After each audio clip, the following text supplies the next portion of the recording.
Now I'm set up with a great foundation to my squad with the 3 premium midfield setup of Palmer, Saka and Salah. It's now time to use that Haaland money and improve the rest of my squad. So let's take a look at how I could line up ahead of that Game Week 14 deadline.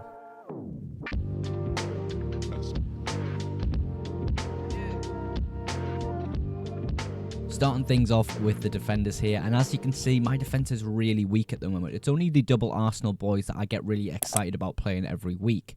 So I'm going to change that this week. I'm going to use my 1 free transfer on a defender, I believe. I don't think I'm going to take a -4 to go to Nicholas Jackson or do something like that.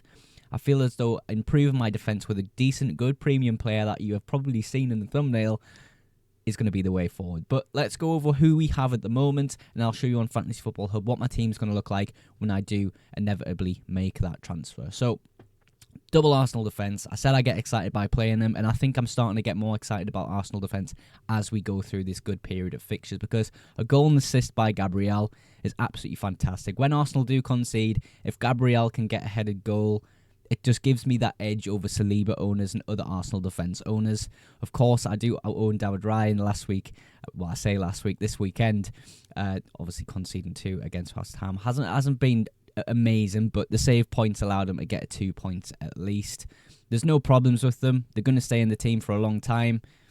Possibly for the majority of the season, I would guess, unless something changed on my second wildcard. But yeah, these boys are definitely staying in my squad. Robinson has some okay fixtures here and there. The majority of the ones coming up aren't fantastic, so it's not necessarily someone I want to be playing week in, week out. Same with Vandenberg. Fixtures have started to change now for Brentford. Obviously, Mbeumo owners like myself will know that he's probably a target to get rid of, and I think Brentford defensive options, can follow suit on that. The fixtures just aren't fantastic coming up. And then you've got Rico Lewis and Jelkovic on the bench there. So let's just quickly show you what I'm planning to do with this defence here, because there's a few things I could do, but I'm going to show you the main one, which is my favourite thing to do this game week. Of course, Robinson, Lewis, Vandenberg aren't fantastic options necessarily this week. I don't mind Rico Lewis or Robinson this week, to be fair, with the home fixtures. Maybe Rico Lewis just a little bit more now. I think a little bit more about it, but City have been really poor defensively, so maybe Robinson gets a little bit of an edge there, but that really doesn't matter at the moment, because if I do Jelkovic out, use that spare Haaland money to get that premium defender in Trent Alexander-Arnold back, who did play a good majority of minutes against City and did look pretty decent, actually. It just allows me to possibly bench one of them weaker defenders and then have a defender with a really great run of fixtures that I can play pretty much every single week, like Gabriel, and then I just have to fill that third slot with whoever has the best fixture of the week between Vandenberg, Robinson and Rico Lewis. So the team could look like this for this week, for example. Moving on a few more weeks, you've maybe go Vandenberg or Lewis in this week, or make even a defensive transfer away from Lewis or Robinson. Game week 16, same would apply. Play whoever's got the best fixture, and so forth, on and so forth. So, yeah, for me, defensive transfer this week is going to be Jelkovic out, Trent in. Use that money I've got in the bank, improve the defence overall, and have 2 really solid options in Gabriel and Trent, who I play every single week. But yeah, that is the defensive transfer plans and how I could line up for Game Week 13. I'm still on 13. Game Week 14. The deadlines come too fast in this festive period. But let's move on up now to the midfielders of my squad. So you can probably guess the 3 players I am most happy with in this midfield. Palmer, Salah and Saka. I think the 3 midfield going forward is definitely the strategy to go for. I had a little bit of a play around with this draft that had Haaland, Palmer and Salah. Again, Haaland just doesn't perform. So I'm glad I did sell to go into this 3 midfield, particularly this week with Saka doing so well. We'll start with Palmer, because obviously all of these players in the middle 3 here are captaincy options in my opinion. Palmer, probably the best fixture out of the lot of them. Yes, it's away from home, but Salah's fixture is also away from home. Southampton, at the moment, of course, when they play Brighton, held off Brighton for a good while. They played Liverpool in the previous week, held them off for a little bit of the game, but then Liverpool did eventually come out on top. what do I see happening with Chelsea and Southampton? I actually really don't know how this fixture is going to go. I think there's a lot of uncertainty about what Southampton are capable of. I do think they're one of the worst teams in the Premier League, so it would make sense to possibly back Chelsea on this, especially with their position in the table and how they've been attacking recently. When we move to Salah now, because I want to kind of talk about captaincy options here, is Newcastle away from home. It's not the greatest fixture compared to the Palmer fixture, but Salah literally just does it in every fixture this season. There's not a fixture that he's been in where I'm like, maybe he gets locked down this fixture, maybe they can deal with him a bit more. He just goes out there and hauls. He gets a goal, gets an assist, does something crazy, penalty here and there. Unbelievable FPL option. And I think I maybe would prefer a Salah captaincy this week over the Palmer captaincy. I'm still undecided on this, but I feel as though I'm on Salah at the moment, and I think that could stay like that for a good majority of time. Saka, on the other hand, I'm not sure is a captaincy option against the Man United team. It's a home fixture, that's a great bonus compared to the two away fixtures of Palmer and Salah. Possibly that gives him the little bit of edge for captaincy. He has just done a mega haul in the previous week that I brought him in for. Maybe I just trust him because he's just done that. But I don't know.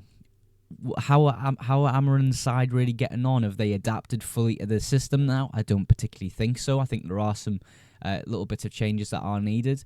And then another bonus for Saka is Lisandro Martinez is banned and suspended for this fixture. Kobe Mainoo, I think, is suspended for this fixture as well. So perhaps we see some weaker defensive options for Manchester United picked for this fixture. So yeah, I think these three main midfielders, they're all probably good captaincy options this week. I'm maybe leaning a little bit more on Salah. Could change to Palmer just because it's the Southampton away fixture.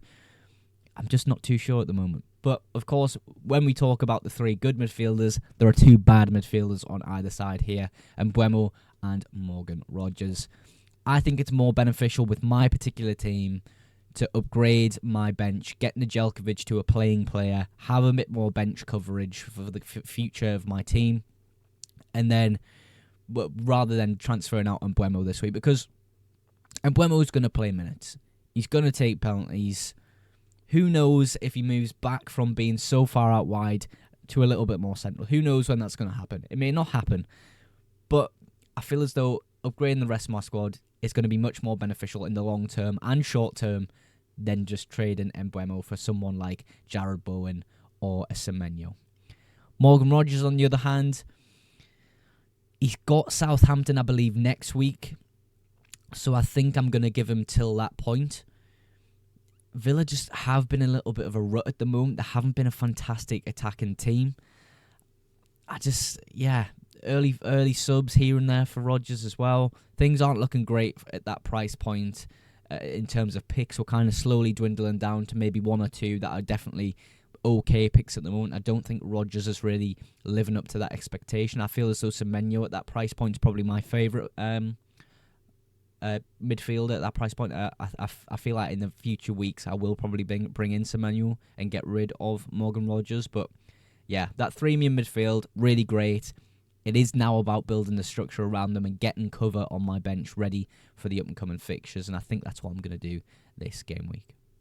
Ending things off with the two forwards here, and obviously last week was pretty disappointing. I captained João Pedro. I expected so much more from him in that Southampton fixture. It is kind of a reason why I'm a bit more hesitant on captaining Cole Palmer this week, because João Pedro and Brighton couldn't do it against Southampton. Maybe that's influenced my decision a little bit, but yeah, really unlucky. Didn't expect that to happen whatsoever with João Pedro captaincy last week.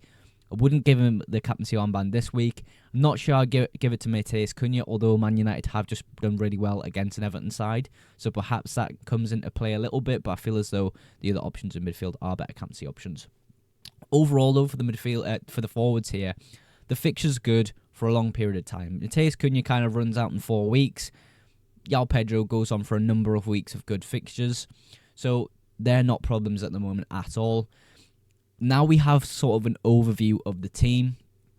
I think you will start to understand of why I'm not going to get rid of Mbeumo this week. I don't think it's necessarily a great idea for a hit if I did go to Trent, for example, got rid of Nedeljkovic, Trent comes in. In fact, I'll show you on Fantasy Football Hub. It's much, much easier. So, Nedeljkovic out, Trent in. That is my free transfer for this game week, okay? Perhaps benching Robinson, perhaps benching Lewis. One of those two players will have to play. Then is it really worth taking a -4 to get rid of Mbeumo to go to someone like Semenyo? Jared Bowen, I think, is a really great option as well. Is it worth going to that? Is it worth going to Odegaard? I'm not too sure for a -4. Especially when we look at the fixtures coming up, they aren't great. They really, really aren't for Mbeumo. And he will leave my squad in the next few weeks. It's just a matter of when it's appropriate to do so. I feel as though Villa away and Newcastle at home aren't too bad of fixtures. They're not fantastic, but they're not really that awful. So maybe I keep a hold of them for a bit longer. I don't think it's worth a -4. If I was to do a -4 and get rid of Bryan Mbeumo, I do really like Jared Bowen as sort of a punty option that's low owned. I like Semenyo as that cheap enabler, but what do I really need to enable in my squad coming up? I'm not too sure. I've got those 3 main midfielders. I've got good options all around. It's just that I need a little bit more bench coverage. So perhaps I do that move to Jared Bowen, then look to get Rodgers out after Southampton, play about with the defence in the next few weeks. Maybe that's something I could do. But overall, I do think Trent's the player that I want to get in that defence this game week. I just think overall it's going to strengthen my bench, going to strengthen my defence to have 2 playing options every single week, Gabriel and Trent. Regardless of their fixtures, I'm happy to play those 2. The question is whether Trent is going to start against Newcastle away from home. That's the only thing that's necessarily put me off the transfer just a little bit, because he has just came back from injury, got reduced minutes in the last fixture against City. Perhaps that's because they were in the driver's seat in that fixture, and Trent could be afforded to have that rest. But yeah, maybe he doesn't start against Newcastle, but I do think he will though. That's why I'm going to transfer him in this game week. But that is the FPL team. Nedeljkovic out, Trent in, Salah captaincy. Although I am a little bit tempted to go to Palmer at the moment. But yeah, that is how we're going to line up for game week 14, I believe. To outro every video, I'd like to give you guys at home a big thank you for supporting the FPL Mugs YouTube channel. Of course, if you have enjoyed today's video, drop a like, and if you aren't yet subscribed, hit that subscribe button for future FPL content and deadline streams. But that is everything for today's video. Thank you again so much for watching, and I will catch you in the next one. Bye for now.